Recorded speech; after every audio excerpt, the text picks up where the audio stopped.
Hot Rod Mess contains language and subjects that are not suitable for all audiences. Listener and viewer discretion is advised. You've been warned.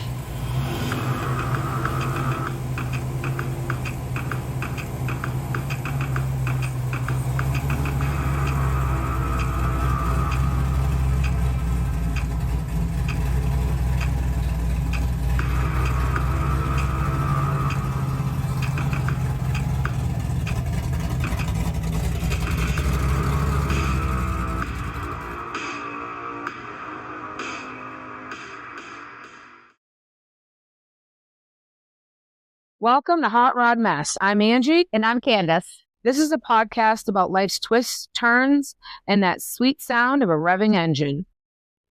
And on today's episode, we're going to talk Cape Cod contradictions and the history of hot rods. All right, Angie, what do you got about Cape Cod contradictions for us? Well, what I wanted to talk about was the fact that Cape Cod is persuaded as to be this picturesque, beautiful, Rich. badass place that almost no fouls happen. Yes. Heaven's waiting room north, if you will. Florida's itself waiting room. Cape Cod is the north waiting room. It really is. It really is. Yes. But the biggest thing is growing up here. Oh, yeah. Because I know recently, actually, you grew up a little bit different, but almost the same. Mm-hmm.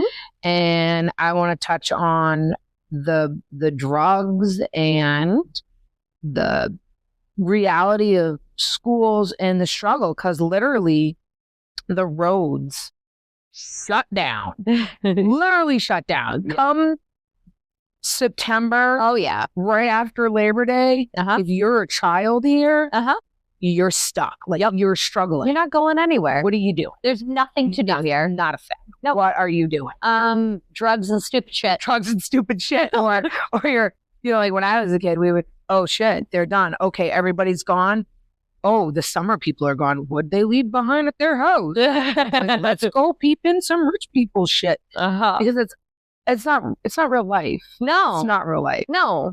And you have like all these things that are going on with Cape Cod, and people are like, oh, you live on the Cape? That's beautiful. And it's like, visually, yes. For 8 weeks out of the year it is, but it's not. No.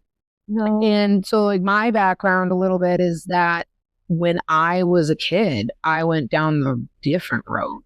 I went down the road of hustle and bustle and getting on a Friday after school, getting money, collecting money from people, and going to find somebody that could go buy me booze and all of us booze. So then we could go build a giant bonfire in the woods, because that's all you could do. Literally, that's all we could do. That's all you do. Well, my husband and I used to go off-roading in his Camry. Yes. That was the highlight. In a Camry, we would go off-roading. Like, that's what we did. Yeah.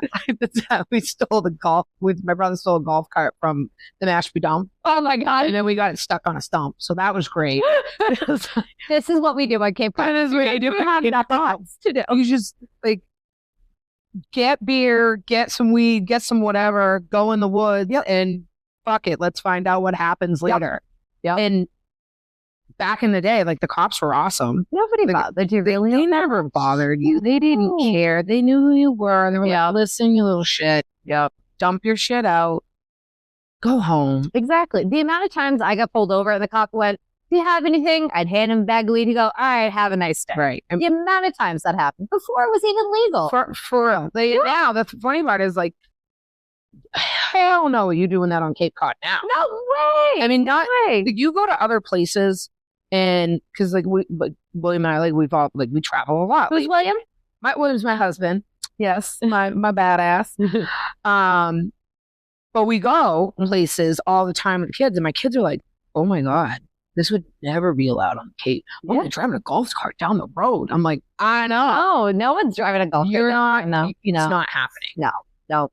But back in the day, you could. Yep. You could do all that. Yeah. But it's become this chaos of painting that perfect picture. But like recently we had a guy come to us, and we wanted to give back and do whatever. And he came to us and he said, you really don't realize how many families don't have food here. Yeah. And how many kids don't get to play sports. It's insane. Or they are out doing drugs or doing this or doing that because that's the only way they know how to function. Mm-hmm. And the reality is it's so big here. Yep.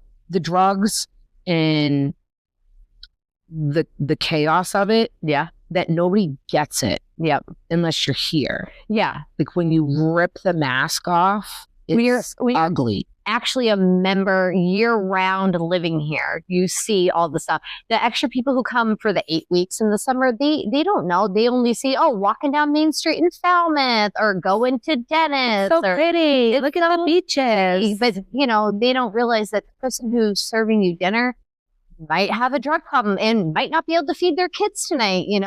When you're not tipping them well enough and they don't get to go home to feed their kids, those things, they live off of that. Yeah. We were at football recently with my son, my youngest, William. We were at football and this kid's mom, she just OD'd. Oh my God. She straight up, there was a problem. I mean, she lived. Oh my God. But this is a constant battle. Yeah. It's a constant thing. And so when I was a kid, a little backstory here, gonna go back to when I was a child a little bit. I was the person helping deal the drugs. Yep. And I was the person feeding the shit into the house. Yep. And even though I was 12. I started smoking cigarettes when I was 11 and a half, 12. Started having sex. I think I had sex for the first time. I want to say I was 12. I think I lied to myself and told myself I was 12. Oh. But I may have been 11. Wow. Which is wild. That's a whole other topic that we need to come back to. We'll come back to that. We need to really come back to that because that's I'm a Catholic school kid, so that's insane to me. Insane. Yeah. But so here's the deal, right? You Cape Cod, you grew up Catholic school. Oh yeah. Great parent. I met your mom and dad. They're pretty awesome. They're pretty great. They're pretty awesome. They're pretty great parents. Pretty in tuned, all about you. They literally I had worship your ground. Everything I wanted, and yet I still went to drugs. And that's it. That's the thing. So I had what and we're going to come back to this one. This is a whole different shit storm that's going to blow up. But we're going to blow that one later. Yeah, we'll get there. But I had what I thought was normal. But I had yelling and screaming parents. I had my brother, and I still have a brother, and so I have 2 brothers, and I have a sister. Mm. But, I had all them growing up, and then we had all of our friends, and our house was always the party house. But I had parents that at 14 would let me throw a big, huge, you couldn't even move in their house, party. That's crazy. Drinking. Yeah. And my dad would be buying us cigarettes. Wow. And he would go to the store for us and buy us alcohol and let us get shit-faced in the house. And I'm thinking to myself, as a mom now, absolutely not.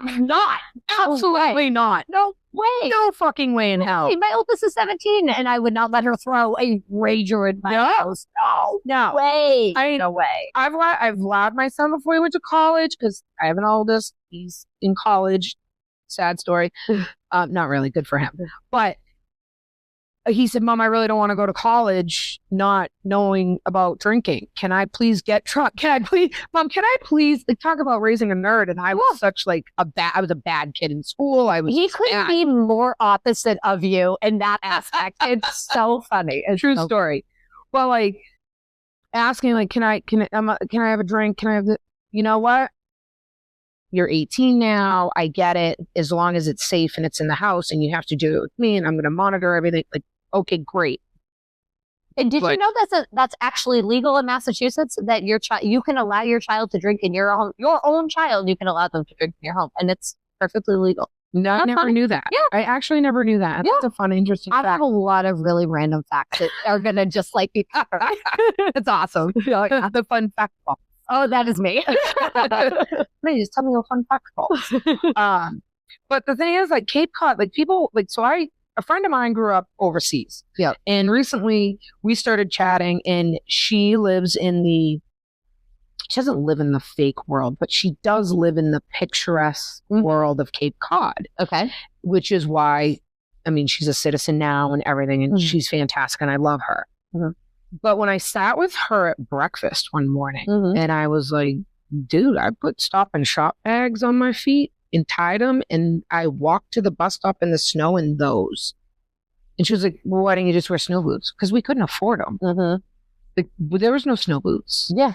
There was, like, when my grandma for Christmas contributed all the coats and all that stuff and bought us all this stuff and everything, that's where it was. Or it was a hand-me-down. Yep. Because my parents, and again, we're going to get back to it, but not that they, like, what I remember, they were, I don't know how to say it, but masked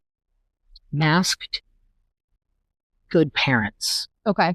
So, Like the people down the street are like, oh, they're great parents. Look at that happy family. oh, no one ever said that. Oh, that's too far. Too far. They would never Okay. say that. All right. Because we were the one in the neighborhood where, Oh, they're throwing ragers there, so nobody's thinking. right, and my parents were literally they always screamed and yelled at each other. And my mother feared him. Okay. There was yelling and screaming and fear, but that's how I grew up. I grew up with it. Yeah. And That was your normal. that was my normal. Exactly. My normal. So, And people wonder why you're loud now. I mean, right? really? Right? Really? I mean, I'm already Italian house. It isn't loud, but then you add all that. Oh. And we kids were provided for, but the biggest vacation we ever went on was we got in the car and we drove up to the family reunion in Canada. That was it. Yep. We didn't go on family vacations. My parents couldn't afford it. They just couldn't afford it. So when you don't have money, because you're also trying to live on Cape Cod, and you can't afford it, and there was 4 of us, so we're a family of 6, you just, as a kid, like, you just make do. Yeah. You just make do. Like, I would stay out until the street lights came on, and then you had to go home for dinner. Like, that's how you grew up. Like, that's what you knew. Yeah. And the thing that dragged me kind of towards cars was drugs, alcohol, and sex. I mean, They all kind of come hand in hand. yeah. And if the guys, like, I'm gonna go, oh, this one called me, that one called me, oh, I'm just gonna hop in his car and here we go. Yep. And you'd end up drinking, smoking, doing burnouts, doing this, and that was the fun. Yeah. And then when you were like really, really little, you just got on your little trike and your 3-wheel with your big wheel and you just rode around. Yep. And that was it. Yeah. And I, as a kid, also, like, I swore all the time. I'm a swearer now. I drop F-bombs like going out of style. Yeah, this is not a podcast for people who can't handle swearing. Yeah, you can't handle swearing. We got that straight up, not it. Yeah, sorry, but you got to keep it moving. Yeah, the word fuck goes so many places. Yes. It covers so many bases. Yes, most definitely. But for me, when I'm looking back at it, I'm going, wow, Cape Cod's fucked. Yeah. Like, holy shit. In the world that I've provided for my children, which I'm sure your children are living the same world, it's not the reality of the Cape at all. No. And if you weren't, like, I can even tell you, like, in school, I was fighting. I was smashing and breaking things. I was angry. I didn't do good in school. I didn't get good grades. I didn't do anything. Not that I couldn't, not that I wasn't capable. No. But I didn't have to. No. Nobody holding you accountable to do so. Nobody was holding me accountable. And I got to just ride the wave of the Cape Cod bullshit. Yep. I knew when school was starting to get out, it was like, yes, all those rich kids are coming back. Yeah. All those big families are coming back. I'm going to make bank this summer. Yeah. And you either made bank by hustling, selling drugs, or those kids who couldn't get alcohol but wanted to go on mommy and daddy's boat and they couldn't get the booze. Yep. You were like, I got you. For an extra 100, because these kids could be like, and it didn't matter. You would literally go out, find them, and like you just find them walking on the beach and just start talking next to them, and they'd be like, oh, hey. And next thing you know, now you're making $200-$300. So that, and you're getting your own booze. So they're paying for your own alcohol, now your buddy's alcohol, and your cigarettes, and your weed, so that you can literally go out and get fucked up later on that night. And it was like the hustle of being a kid on Cape Cod with just going through the motions of the Cape and not having a constant, like when you're like, for example, when you're like in Vegas never sleeps. It's always happening, moving. Boston, moving. New York, moving. Go to Florida any time of the year, it's moving. What do we shut down? 9 p.m. Can't shuts down. It's literally like 9 p.m. It's ratchet. What do they expect us to do after 9 o'clock? Other than go have sex in the woods, or what are you gonna do? Deface public property. Like there's nothing for you to do. Literally. And the problem is that we're painting this picture and we're giving Cape Cod this beautiful, picturesque thing, these beautiful beaches, which we do have some badass beaches. I'm not gonna lie. It's beautiful here, and I don't want to live anywhere else. But the problem is just that. Like we're painting this picture, but we're forgetting about what happens to those kids that get out of school. And now they don't have school. Those kids don't even have meals. Like, that's reality. The woman, okay, so yesterday I went and got makeup for the podcast because, you know, and she was telling me that her daughter has to live with her mother in the Dominican Republic because she can't afford to have her child here. But she's a citizen and she's helping some family member being here for a year, but she can't even afford to have her child here with her. She had to send her kid back to the Dominican Republic. Like, imagine, like, that.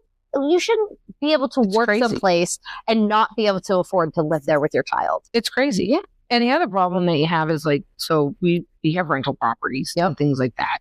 So you really kind of get to see the reality of what's knocking on your door. And I had this one family, like we had a rental last year that came up. And so I had 79 applications. 79 applications. That just shows you right there how much the lack of housing. Lack of housing. Crazy. But on the flip side of that, you have this picture that they're trying to paint. So they're pushing out the businesses and making it almost not like on a Friday night. So those people that work that are here all year round.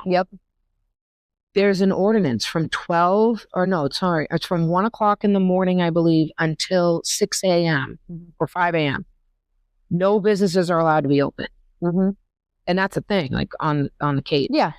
And the thing is, though, is like I get out of work sometimes at 8 o'clock at night. I want to go get dinner. I can't because everything's shutting down. Now, what happens to those people that rely on working late at night, the single mothers or the single dads or whatever that are hustling and bustling tails or doing whatever? They're not getting a full shift. No. So how are they even going to they can't even if they wanted to work, like hustle, like really work their ass off, they can't. No. The opportunity's not there. It's not there. September, like 15th, half the restaurants are kicking out half the staff anyways. Right. They're shutting down. Because there's not a lot of people here anymore. No. So now, what do? You start seeing stuff on Facebook Marketplace being sold. You start seeing people more on the streets. You're starting to see more kids getting breakfast in the morning at school. Now, why are those kids getting breakfast at school? Because they don't have it at home. Nobody is able to provide it for them. They don't have it. Either the parents are already at work because they have to go to work, or they just don't have they don't have it. They don't have it. And the other thing is we have housing. So people are like, well, that's what we have housing for. And that's why I have this. Okay, well, I'm a landlord. I'm a landlord. And I will tell you, housing is great, but housing is also not great because they don't. So as a tenant, when you have your housing, so I'm an equal landlord. And I've had friends that own property like, you have Section 8? The fuck no, you ain't renting my house. You're going to trash it. Blah, blah, blah. Listen, just because you're falling on hard times and you have Section 8, it doesn't make you a bad person. No. it doesn't make you shitty. No, And it's not. You so need some help. you just need help. And the eye opener for me really was last year when we rented out our house to the girl who needed help. And she had wonderful, respectful kids. She had wonderful, she was just great. Actually, it was very sad to see her go. But I get You it. get a good tenant. And she said to me on the phone, she started crying when I called her. I told her, hey, you know, I'm going to give you the house. And I've chosen you. I think, you know, you're very efficient. You're very on point. And I think it's really great. And maybe we can get you in the house sooner than January. It did, but whatever. So she starts crying, and we all know I don't do crying. I'm like, well, Okay. why are we weeping? What do I do? I go awkward. I'm like, Do I hug you? Tissue? I'm not a hugger No. either. So No, you're not hugging people. that's weird shit, too. So, and I'm on phone, so I'm like, dead air. Fuck. What do I do? And I'm like, so then I just go into script mode, and I'm like, okay, so when do you think we can get together? And she actually says, I do not think you understand. I've been living on a couch away from my children Oh my God, that breaks my heart. for months. Oh my God. Her youngest was 2. Oh, 2. I couldn't. I didn't want to be away from my kids. One of my kids is sleeping here tonight. I don't even want to be away from her for that amount of time. My kids are across the country, and I'm like, check in with me. I need to hear your voice. Yeah. Where are you? I can't touch you. Go from the other side. Yes. Come to me. That. Like, Oh my. I can't even imagine. Oh my. I can't even imagine. So sad. And she says it, and she then says to me, now I'm focused. I'm like, oh shit, this has gotten real. It's juicy. This, like, now I got to hear more. Yeah. But I'm not going to hug you through the phone. Don't ask for that. But I'm going because I got to hear more. Right. And I said to her, I was like, no shit, really? Because I mean, I'm not emotional, so I'm like, whoa, what the fuck? What's happening? Mm-hmm. And she goes, no, seriously. And I've never had Section 8. I finally got my voucher. Mm-hmm. I'm just trying to better my life. And nobody on this horrible rock, is what she said to me, will give me a chance because I'm a single mom. That's crazy. And I'm like, what? She's, yeah, with Section 8. They think I'm like some shit bomb. That's crazy. I'm like, wait, As what? former single moms, like, are you kidding me? Like, that's not the way you need to look at a single mom. Not the way. No. Like, been there, done that, check. Yeah. No. No way. And then she had left an abusive domestic relationship. Good for her. Packed her shit. Like, actually, I'm sorry. That's wrong. She left all of her shit Yeah. behind. That's usually how it goes. And that's it. So when we gave her the house, Mhm. she was like, oh my God. Like, she was so thankful. Mm-hmm. And I said, awesome. Mhm. Like, great. Like, I'm so happy that I felt so good giving her that house Mhm. because she needed a break. Yeah. And I didn't even know, but she just gave me that good aura. I'm an aura person. So. Sometimes you just get a vibe. Right. You just get a vibe. And I said, sweet, now you can move your stuff in. She goes, I don't have any stuff. I don't even have beds. Wait, what? Wow. That's What? That's crazy to me. Now, I grew up like poor. We were poor. I mean, our family was poor. No matter how you look at it, we were considered the broke bitches of Cape Cod. Okay? My parents had cars, and for a long time, they only had one car, and then they got 2 cars, like things. But we were never buying extravagant shit. I was never wearing designer clothes. I was Kmart kicker in it. I was Bradley's. I don't think I remember Bradley's. I love Bradley's. But that's where I was. That's who I was. And, you know, or wearing my sister's clothes as the hand-me-downs, and my brothers had to do the same. Like, yeah, that's how it went. Yep. And so, but I always had a bed. Yep. I always had bedding. Yep. I'm pretty sure my grandmother bought most of our bedding because it was really weird and like fluffy, Like old lady shit. yeah, like weird shit Mm-hmm. that like an Italian grandma would give you. All right, fair enough. I picture. I get. Yeah, I know you're sure. Yeah. So, appreciative, but you didn't have it. Yeah. You just didn't have it. Yep. And bicycles we didn't have. Like I thought, oh, my life is tough. Like growing up, because I didn't even have, like, I had a bike, but my bike came from the Mashpee dump, and we put it back together, and we made the banana seats go and put things. Mhm. Like, it was a big deal when my when we got something brand new. Yep. Because it was like, oh my God. Yeah. We're like the rich kids. It's like those bougie bitches on Cape Cod. Like, that's how it was. Yep. So to hear her say she didn't even vet. Crazy. And her kids were so blown away that there was a yard. Oh, A yard. my heart. A yard. Hurts my heart. But it's so true. It's true. It's so true. It's so true.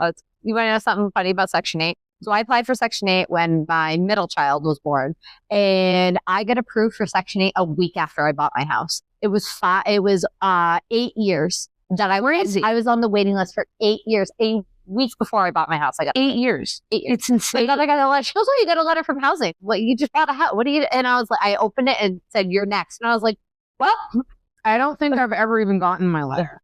yeah, Like, look Yeah. at that. yeah, And I think I'm a few years older than you, and I've been on it a little. Yeah. I haven't even gotten my letter. yeah." I mean, 8 years into I was on waiting. Like, thank God I had my parents and my in-laws to take care of it. I was like, help us when we needed it. But like, are you kidding me? Like, imagine people like this woman that you're just talking about. Like, And her family, she has family. mm-hmm. But as she said to me when she was moving out, we had like a quick conversation and everything, and she goes, Yeah. I know my fucking family. She goes, my family, no, they're all heavily in drugs or like this and that. So, and she grew up the same way. Yeah. She grew up with the drugs and the Yeah. abuse and all this. So then, like, you fast forward now, like, you grow up Mm-hmm. thinking that this is normal. Mm-hmm. It's not normal. No, It's not. no. And I watch a lot of the town meetings for the town of Barnstable and all that stuff, and I just sit there and go, do you fucking people live in fucking reality? There are people when you walk down Main Street in Hyannis that are straight up on the street. Yep. Because they can't afford to live here, but you're shutting down another fucking business? Mm-hmm. You're telling another business they can't do something because you didn't like the way the lighting hit them. This is real shit. Like, you go down Route 6A Mm-hmm. and no, I'm sorry, that tree that could possibly break in half and kill that person, Mm-hmm. no, you can't take it down. It's gonna ruin The historic, the historicness of Cape Cod. right. Like, I don't care about this. No. People, oh my God. like, you're so fucking corrupt. It's ridiculous. It's backwards. And the amount of money that the town people are making, it's just like, good. I mean, good for you. My father's one of them. I get it. I mean, I had a good life because of my father being a town employee. I'm very lucky for that. But they make too much money. It's crazy. Here's another kicker. There are so many filthy fucking rich people on Cape Cod. It's disgusting. Oh, okay? Because they have money to throw at the problem when they get in trouble. Correct. There's a buddy of mine owns a, you guys will probably hear him eventually, because eventually, like, he's rough and gruff, grew up on Cape Cod and everything, and like, he We struggled. need some good Cape Codders. Yeah, Other Cape Codders. him and his wife are badass. They Mhm. struggled, like, he lived in his van overnight because he didn't have any fuel to get to his job site, so he lived in the van. I mean, hey, you gotta do what you gotta He do. did, and he's extremely successful now, and him and his wife are badass. But they get it. And he was telling me how on Main Street in Hyannis is a really wealthy gentleman who bought up a bunch of stuff. Yep. And he wanted to make all this awesome, amazing shit for the Cape. Kind of like in Hyannis, like give you that Newport, Rhode Island, like Okay. pull it back in. It's on the water. Yeah. You have so many people that are coming in with their yachts and their boats are dropping $10,000-$15,000 a day. It's real. Those are the people we need to come here. That's what you need to come here. Yeah. And they said no. They shut him down. That's crazy. They shut him down on simple, no-brainer bullshit. Like simple things that make it go around, that make it happen. Mm-hmm. And now they're on there recently talking about how there's not enough housing. Well, here's a food for thought, people. There's not enough businesses Mhm. because you're pushing them all out Mm-hmm. to need the housing. Yeah. So if you don't have all of this happening over here with all the businesses, Mhm. then how the fuck are you going to have people living here? Because now you got a bunch of people living here Mm-hmm. that can't afford to be here because there's no fucking job. Yeah. The amount of people that work on Cape that don't live on the Cape is crazy. You know, crazy. it's crazy. There's so many people who work here but can't live here. Correct. I have a guy. I have a guy in our shop. Yeah. Literally, we own a hot rod shop. So shocker there. Yeah. That's what we're talking about. That he drives an hour to work every day. An hour to work every day from New Bedford to the Cape, from Bethlehem Cape. But is he ever going to be able to live here? Probably not. No. He's working up the ladder. He's going to make good money. But even if you make $100,000 a year, it's a fucking struggle. It's struggle. It's a fucking struggle. If you have kids, if you live, like, it's a fucking struggle. Yep. It's a lot. Yeah. And the thing is, like, we don't have free trash pickup. Nope. We don't have, like, that should be wrapped in our taxes. Yep. Like, why is that not in our taxes? I have to pay for a dump sticker, and then I also have to go to the dump myself, which I like going to the dump. It's, it's my me time. I get to hop shit in the trash and it feels real satisfying. But I have to pay to be able to go throw my own trash away. Yeah, it's stupid. Yeah. But you're paying a shitload of money in taxes. No. And then you think about your kids, like, my kids they're in private Catholic school, yeah. But sports, unless I'm paying for it, there's nothing. Yep. They're not getting into it. No. That's the other thing. They're not getting into it. Mm-hmm. And the other thing is I donate a lot. We donate a lot. Our business donates a lot to the kids. Like, I will only give back, and I know this sounds shitty, to veterans of the Cape. Mm-hmm. And we have a family connection there, so that's fair. Family connection. And the kids in my town or other town, like other towns, like we support hockey, whatever, and whatever. Yep. You come to me with kids that need something, I'm giving it. Yeah, same. Because it's not their fault. Nope. And I watched a kid at the bus stop the other day not have a coat. Like, we have, what? Like, what? That's weird to me. Yeah. I'm sorry. It's not really weird to me. It was weird to my kids. Yeah. Like, why are they outside? Why don't they put their coat on? It's like, yeah. Dude, they probably don't have one. Yeah. Our kids are lucky enough that they live in a reality of, what do you mean they don't have a coat? Like, what do you mean, we don't get to go places, or like, I don't get to play a sport. Like, right. It's crazy. Like, yeah. What do you mean? What do you mean you can't just go buy me these? Like, yeah. Yeah. I had to tell my daughter the other day she wanted something, and I was like, we're going to wait a couple weeks. What do you mean? And I was like, oh, that's like a $200 sweatshirt. You can wait a couple weeks. You can wait a few weeks. Because you might not want it in 2 weeks. Right. So we'll wait. Right. We're just going to hold it back a little. But that was like, I broke the world right there. Right. I said you had to wait for something. Yeah. Like, so my daughter's the same way. She's the same way. I mean, they're very similar in that. Yeah, very much so.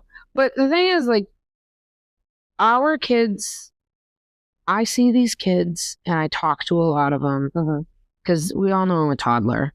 So I'm never going to grow up. That's why we love you. I don't want to grow up. But they're listening to them. And I've talked to kids that, one kid at football, I did not realize he was homeless. Oh my God. I was talking to him and he didn't have $1 in line. He was short $1 or whatever. And I was like, it's good, bro. Just get whatever you want. I got you. Just get whatever you want. And he was like, no, it's fine. It's fine. And then I was like, no. Then I hear these catty douchebags in the corner, like, picking on him, but not really picking on him, but like kind of mocking him in the fact that they knew he was homeless and struggling. It's not something to mock somebody about. It's not. Especially if it's a child, because it's not his fault. It's not his fault. No. And I actually looked over at them and I was like, wow, you guys are so cute. Oh my God. I was like, by the way, you could be there tomorrow. Yeah. That's your reality. They say the majority of families in all of America are one problem away from being homeless. Correct. And I worry. I feel like that sometimes that like if something bad happened, we might be homeless. Like I'll be screwed. Yeah, I might be living in one of my cars. I'm living in the '59 Caddy because that's like a mansion. Yeah, I think she's real pretty. And she's sexy. Yeah, right. Like, if I have to, I'm living in that. Yeah. My kids are gonna probably choose Navigator because it's got TVs in it. Yes. I know. I'm going. You're going with the style. Yeah, comforted style. And the springs in it, seats still bounce, so you could there's good motion. So I think with that, we should take a quick commercial break. What do you think? Sweet. Do it. Do you like free stuff? Well, we want to give you something for free. Leave us a review on iTunes, and then every Sunday we will pick one review to be the lucky winner of a Hot Rod Mask keychain. Follow us on all socials to find out who the winner is. It might be you. We're back. Angie, let's wrap up our first segment on Cape Cod Contradictions. Awesome. Let's do it. So Cape Cod, as we talked about, is not exactly what you think it is. And we're going to dabble into more later on in more episodes. So you'll have to stick with us for that. Definitely. But what I really want to say is Cape Cod, especially during the summer, you see all these old school cars and you see everything start coming out of the woodwork. So it's like it comes alive again. Yes, it's alive again. And you hear engines revving at night and all this. And you're like, oh my God, that sweet salty air and everything. And kids that are growing up are seeing it and they're like, wow, that's so awesome. Oh yeah. And what dragged me into this hot rod mess is just that. I remember how alive hot rods made me feel. It took me out of my reality of not having or struggles or whatever. And I remember walking to South Cape Beach and there was an old school car there and it just, lines on it were just so sexy and it was just so pretty. And nothing better than sexy lines. Yeah. And I think it was maybe a 56 Chevy and it had like nice, I want to say it was a 56 Chevy. If I can remember it, because I remember the ass end had like nice crispiness to it, but the front was a little bubbly. But at the time, I was a kid. I don't really remember. Yeah. But you have this image of this car in your head that has come true for you for this whole ever in that car. And I remember the sweet smell of the air and everything in that car. Yeah. And how humble the people were in it. Really? They were just so happy. Yeah. Like happy. In genuine happy, not bullshit happy. Correct. Okay. And now people are like, oh my God, I can't believe your husband bought you a car again. Fuck, what? Bitches want diamonds. I want a hot rod. Yeah. And the thing is that people can't forget it's those little things. And you will find so many children, young children, ages 2 all the way up to young adult. You will find the minute they see a hot rod, they're going to come over to you. And you just pulled them out of whatever crappy day they had, whatever shit storm, and they're all going to follow it up with, you do a burnout when you leave? And that's the best. Yeah. That's like the closure for you that you just made their day. And they're going to talk about that for probably the next few months. And well, look at you. How you're talking about this car when you're a kid. It's like, you know what I mean? Like, thinking about this car. Right. And the other thing, like when we were kids, that's what we had. You working on your car on the weekend. And that, the joy of the automotive world. Yeah. And history, everything about these cars is just amazing. And so when you see kids, being the girl on Cape Cod who wasn't allowed to go near those cars because I was the troublemaker, fucked up kid. Oh, whatever. Yeah. Yeah, I was the fucked up one. Yeah. Look at you all now. Take the turn. But when you see a kid of any age and they're coming up to your car and they're asking you questions, don't be a douchebag. No way. Don't. No way. Because that sweet bliss, that kid, the courage that it just took them to even say anything. Or even recognize your shit. Yeah. Like, don't be a douche. No. Give them that. Spend that 15 minutes with them. Talk about it. Talk about it. Let them sit in the fucking driver's seat. Like, look, it's a fucking car, man. Like, let them have that moment because you don't know if that kid's homeless. Yeah. And if it's on Cape Cod, that kid is probably homeless. That kid probably has a struggle at home or something because it is that big. Yeah. Or maybe they have drug addict parents or they have alcoholic parents, whatever their situation is. Most of those kids that live in the world that I lived in are struggling. Yeah. And I will always let them come up to my car. Yeah. I will always give them a giggle or whatever, or let them hit the freaking gas pedal. Those 5 minutes take away, some stress for them. Huge. And that's how I feel like we feel about cars. Like, I love my truck so much. Like, I couldn't be more in love with my truck. And it just makes me happy. Right. It's the blue bonnet, man. The blue bonnet is like sweet bliss. Yeah. I get in that thing, she owes me fucking nothing. Yep. I get in it and I'm like, yes, Oh, I love you.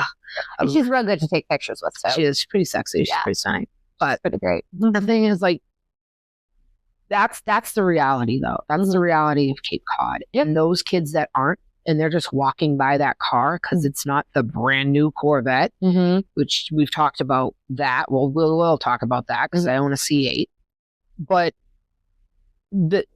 those children that are walking by, they're not struggling. No. They're not. I'm sorry. They're not. They may be struggling, but their struggles are, oh my God, I didn't get a little lemons today. Yep. Like, that's their struggle. Yeah. Not the kid who genuinely appreciates because he's never going to be able to go near that car, or she, or whatever. It's like, just don't be a dick. Don't be a dick. Don't be a dick. That, if any lesson we could teach with our podcast is just don't be a dick. Don't be a dick. Have appreciation for others. And you know what? Like for real, like, I live by my 3-strike rule.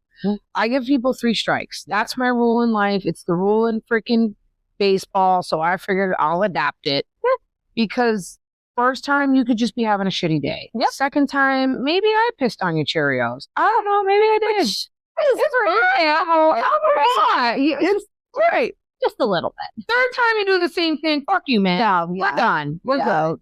Yep. But the thing is that people just don't get, just don't be a dick. Just don't hurt kids and don't be a dick. Don't hurt kids and don't be a dick. I mean, that's just That's the way it goes. And take the time to genuinely stop. And talk to somebody. Talk to that 80, like, I had an 80-year-old guy who's like, oh my God, I had one of these back in the blah, blah, blah, blah. And I'm like, I don't know what you're talking about, but I'm so excited that you're excited. Yeah, exactly. Like, and he's spinning some wild shit as old men do. Yeah. And then he tells me some weird story about some girl that he had in the back. And I'm like, oh my God. I love that. I like me because I was the girl in the back.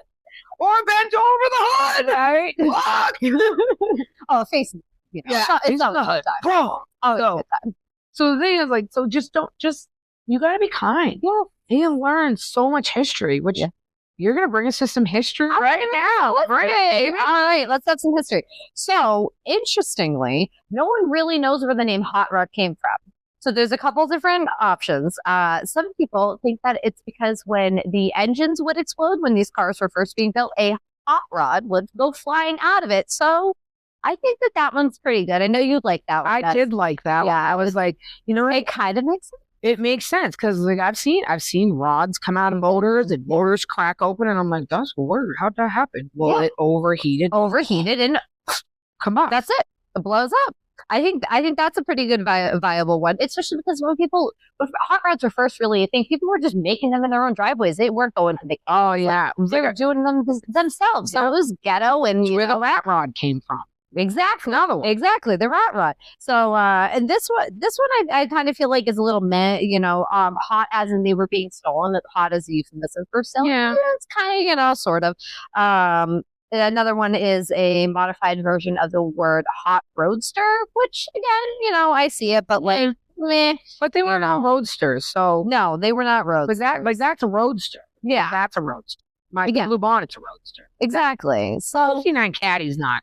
No, exactly. So, again, iffy. So I really think the rod's coming out, but then this one I really like is that camshaft was called a rod for a while. And they would replace that and that would add the extra speed. So hot rod and made it faster. So I think it's fair. That's awesome. That's fair to say. So hot rods really started being a thing just post World War One, really more post World War II, when all the soldiers were coming home. They had a little money to spend. They learned a little bit about metalworking, and it was kind of like a release, something to do, a way to get back into society and reacclimate. Because, we're not.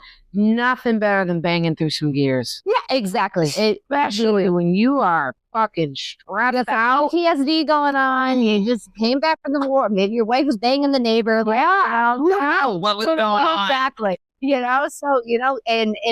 And hot rods are really about racing at the time too, which kind of makes sense. Like, and that's a big release, to let that, to have that adrenaline going, and such an adrenaline. Exactly, like rush is amazing. Hitting those high speeds, cranking to get like, oh my god, it's not.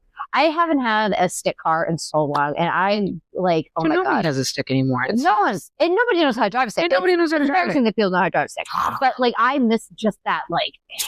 Oh, I love that. I love that. It's so great. It's awesome. So it makes sense that it was a big racing thing at first, but now it's more about the beauty of the car. Yeah. And I think it's, because a lot of these cars are like vintage now, so it's about the looking at the car and enjoying the car. And like you say about Jasmine, he goes and pets his car. He does pet his car. And I totally get it. I go out and say good morning to my car. I walk past my truck and say hello to it. The only V that I compete with, other than my Vishlas, they're menaces, is the Vega. Yeah. That's it. Yeah. Literally, he sits in his chair. As a member of your family. He's a member. He had to be part of our wedding. There's that. Yeah, that whole thing. But it's fine. But it has sentiment as well. Yes. So there's that. So I respect it and I understand it. Exactly. It is a sexy ass card. Oh, it's so. My son has a picture of him and your son with no shirts on, standing in front of it as his background on his phone. Yes, he does. Yes, he does. That's right. So even our children understand and appreciate. And that's the thing. Like, then they get it. Like, yeah. And they're little. Like, they're not little, but they're young enough that they don't understand. Yep. Why, like, what, my son understands the significance of that cause, but yours might not. Yeah. And the fact that, like, now my kids fight over our cars. I love it. Like, they're fighting over who gets the Vega. If anything happens to my husband, I'm like, he's not fucking dead. Yeah, right? Like, guys, calm down. Guys, he's not dead yet. Like, what is happening? I'm like, you know what? Newsflash for all of you. If mom's alive, nobody gets shit. I'm keeping all the cars. I want to stay with me. So, and that's the thing, like my 69 Chevelle. Yeah. It's we had a story about the guy trying to steal it, because that's the whole thing. Fucker. Yep. But he appreciated the car. You gotta give him that. He appreciated the car. It was it's memories. Yeah. Because that was the first gift that my husband ever gave me as a married couple. Yes. My husband is very sentimental. Yes. And I'm very like, I'm not the emotional one. No, he is. I love that about him. Yep. He's amazing in that aspect because that's what keeps me grounded. Yep. Like, hey, you're kind of being a douche. Yep. Oh, bad. Yep. Sorry. And so he follows all that stuff. And that's the first thing for your first anniversary happens to be paper. Yep. It was a title to a car. That's so cute. So it's awesome. Cute. So awesome. Yep. And he's like, "Oh, we're gonna, maybe we could get rid of that one and we'll buy you one that's already done." I'm like, "No, Shelly's going nowhere. Mm-hmm. What is wrong with no?" Yep. But it's the sentiment. Yeah, that's like appreciation. Why I think people it doesn't matter where you are. No, people see a hot rod. Yeah, they're like they're done. They're stopped. Yep. There's a guy in Falmouth who has a Corvette. And his license plate, I'm not going to say it because I don't want to dox him or anything, but it's really funny. So I always know it's him. And I'm just like, oh, look at you go. And it's a newer one, which I prefer the older ones. But still, I'm like, it makes me happy when I see him drive back because I know that motherfucker is happy as shit driving his Corvette, it's funny. Like, everybody's going to get really mad at what I'm going to say. Let's have it, baby. Let's not fucking hate, okay? Because I'm a fucking car girl. So fuck it if you hate on this. All you Corvette guys with your New Balances. Your polo shirt. Class rings should be sold with Corvettes. Yes. I don't want to say hate because it's really strong. I strongly dislike the Corvette. Mm-hmm. And I was never a Corvette person. My son, my oldest, is a huge Corvette junkie. Yep. Until we got the C8. And now I'm like, I get it. I bought that for my husband. It's my husband's car. Mm-hmm. And Now I'm like, I want one for me. I get my own. Now it's blue, so I could claim it as my own because it is blue and everything for me is blue. Yes, But naturally. I'm like, oh my God. But it's lines. It's just got a mean ass end. It's got a sick look to it. And then it's the mid-engine. And then I recently learned. We're about to have visitors. Oh, yeah, visitors. Here they are. Oh, welcome to the club, boys. Yeah. Come sweat it on. Yeah. You know what? I'm keeping this in. I don't care. Yep. Everybody's going to have to get used Yep. to the boys. Oh, hello, Yeah. Axel. Excellent. Thank you, babe. It's Axel and Vinny. Yep. But the thing is, like, that's just it. Like, it's cars every hot rod has history. Yeah. And that's what really is just awesome. So in our next episode, we're going to be talking about breaking free of all the mayhem of our past, what's led us here. So stay tuned. We're going to give you some more history. Candice is going to give you some more history. And I'm going to teach you how to break out of a car if it goes underwater. Yeah. Oh, I'm actually have a new fear unlocked because of this. But, now I know how to get out. So, Yes. and I'm going to teach you too. Yeah, it's going to be awesome. Yeah. Because there are some realities. Like, if your ass falls in, You go in the canal, you need to get out. Yeah. So let's hopefully see you guys next week. Yeah. Hopefully you're intrigued. Yeah. And breaking free is going to be good. Yeah. Thank you for joining us on our first episode of Hot Rod Mess. You can find us on all social media at Hot Rod Mess or send us an email at hotrodmess@gmail.com. Starting next week, we will be asking a listener question, which you can respond on any of our socials. We hope to see you back next week. Thanks, Angie. Thank you. So much fun. Right?